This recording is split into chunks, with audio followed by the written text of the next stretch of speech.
इस वक्त बीजेपी और कांग्रेस दोनों ही पार्टियां राजस्थान में एक दूसरे पर हमलावर है।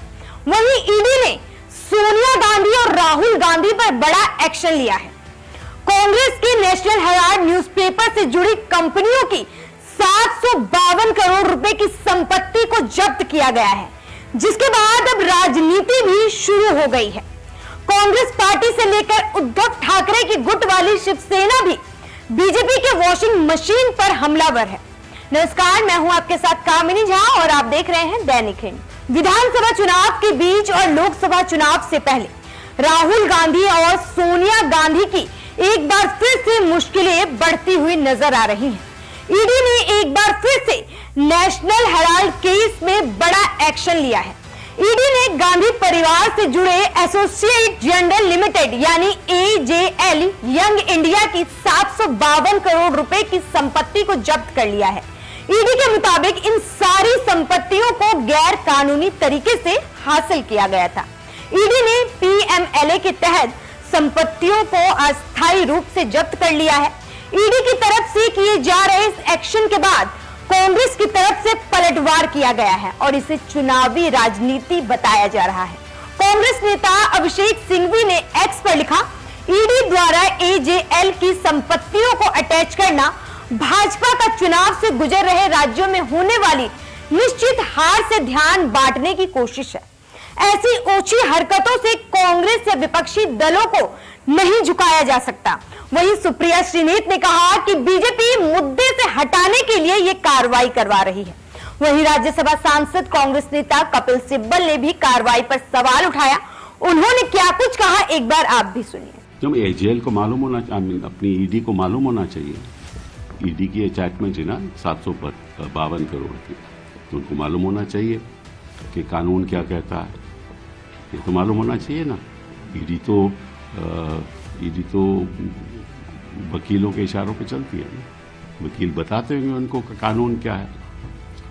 तो मुश्किल ये, एटलीस्ट मुझे ये मुश्किल लगती है कि अगर यंग इंडिया कहते हैं कि उन्होंने सारे शेयर AJL के ले लिए 99%, यही है ना, ये चार्ज है ना। तो इसका मतलब वो AJL की प्रॉपर्टीज की जो संपत्ति है उसके वो तो हकदार बन गए, ठीक है ना। अगर मैं आपकी कंपनी में शेयर खरीदता हूँ, मैं रिलायंस में खरीदता हूँ, टाटाज में खरीदता हूँ या अडानी की कंपनी में खरीदता हूँ और मेरे पास 10 लाख शेयर है, तो मैं अडानी की प्रॉपर्टी का संपत्ति मेरे पास आ गई। शेयर होल्डर तो शेयर होल्डर होता है ना, संपत्ति तो कंपनी की होती है। हाँ, प्रॉपर्टीज कंपनी ओन करती है। शेयर होल्डर प्रॉपर्टी नहीं, शेयर होल्डर की संपत्ति नहीं होती। शेयर होल्डर तो अपने शेयर बेच सकता है, कोई और खरीद सकता।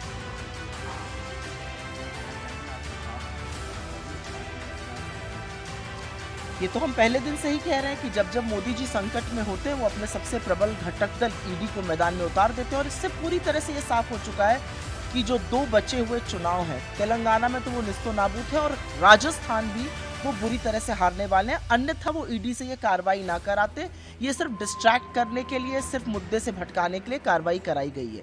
लेकिन जैसा कि जवाहरलाल नेहरू जी द्वारा प्रकाशित अखबार जो स्वतंत्रता संग्राम की एक प्रमुख और प्रखर आवाज था, कहता है freedom is in peril and defend with all your might, हम बिल्कुल ऐसा करेंगे। अगर आप कानूनी तौर पर भी देखिए तो यहाँ पर कोई एसेट का ट्रांसफर नहीं हुआ है, यहाँ पर मनी का ट्रांसफर नहीं हुआ है, यहाँ कोई प्रोसीड्स ऑफ क्राइम नहीं है, यहाँ पर कोई शिकायत करता नहीं है, यहाँ पर किसी ने नहीं कहा कि उसके हक का हनन हुआ है। तो ये किस बात पे कार्रवाई हो रही है? ये एक राजनीतिक साजिश है, एक षड्यंत्र है। वो होने दीजिए, जनता इसका जवाब देगी। वहीं शिवसेना नेता संजय राउत ने कहा कि अभी सब बीजेपी में चले जाएं तो उनकी वॉशिंग मशीन में सारे भ्रष्टाचार के दाग साफ हो जाएंगे। वहीं बीजेपी कांग्रेस के तमाम आरोपों को गलत बता रही है। उसका कहना है ईडी राजनीतिक पार्टी नहीं है, ऐसे में उसकी कार्रवाई को राजनीति बताना बिल्कुल गलत है। वैसे जिस तरीके से चुनावों से पहले ईडी और सीबीआई का एक्शन तेज होता हुआ दिखाई देता है, इसको लेकर आपकी क्या राय है हमें कमेंट बॉक्स में जरूर बताएं। और इसी तरह की तमाम खबरों और वीडियो को देखने के लिए हमारे YouTube चैनल को सब्सक्राइब कीजिए। नमस्कार।